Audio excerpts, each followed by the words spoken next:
Comment ne pas partir dans une fringale quand on a une compulsion alimentaire?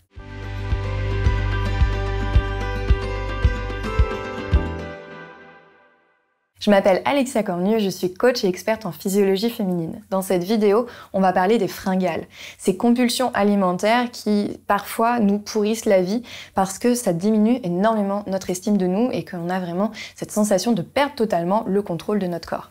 Alors, quelles sont les astuces pour ne pas subir ces fringales et ces compulsions alimentaires?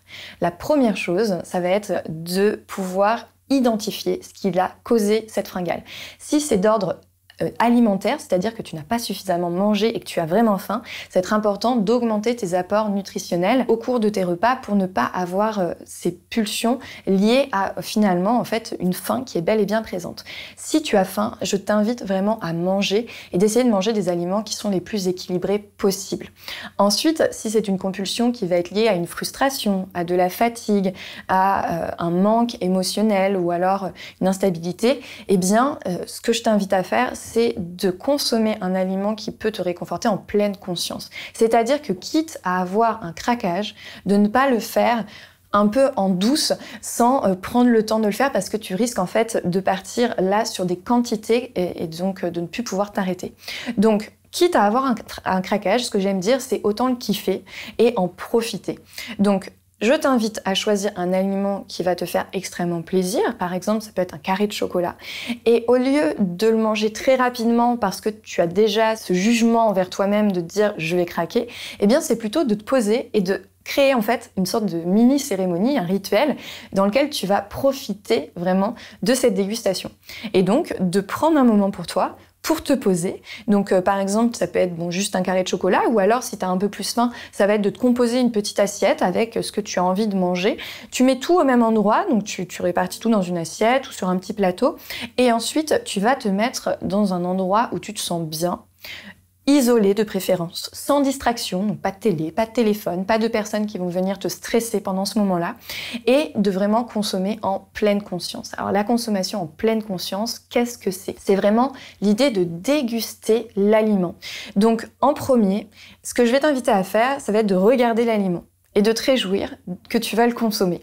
Ensuite, de le sentir, de regarder sa texture, de le visualiser, de l'observer, de commencer en fait à profiter de ce moment-là, puis de le déguster en petites bouchées. Le plaisir est uniquement sur les papilles, il n'y a aucun plaisir une fois que l'aliment est dans l'estomac. Donc de le garder en bouche le plus longtemps possible. Et donc tu peux prendre par exemple ton morceau de chocolat et laisser fondre le chocolat sur ta langue, prendre le temps de le savourer au niveau du palais, etc. et de le consommer en fait par petites bouchées, en étant vraiment dans un moment où tu te fais du bien en fait, tout simplement. Parce que très souvent le grignotage c'est je vais prendre une poignée de quelque chose, d'amandes ou de gâteau apéro, etc.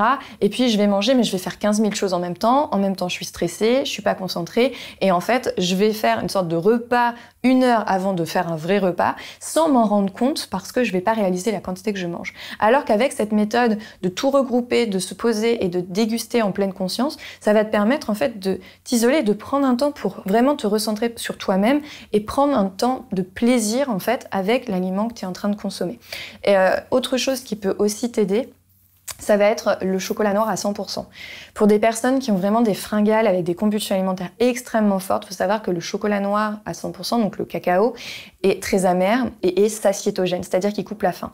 Et donc au final, si tu sens que tu es dans une compulsion alimentaire et que tu n'arrives pas à t'arrêter, de prendre un carré de chocolat à 100% et de le laisser fondre sur la langue, ça va te couper directement l'envie de grignoter. Donc ça peut aussi être une astuce pour te calmer si tu sens que émotionnellement c'est très riche et que tu es dans une pratique qui n'est pas là pour te faire du bien. Enfin, sache que les compulsions, les fringales alimentaires, quand elles sont toxiques, ça peut vraiment avoir un impact très délétère sur ta santé mentale aussi et physique, bien sûr.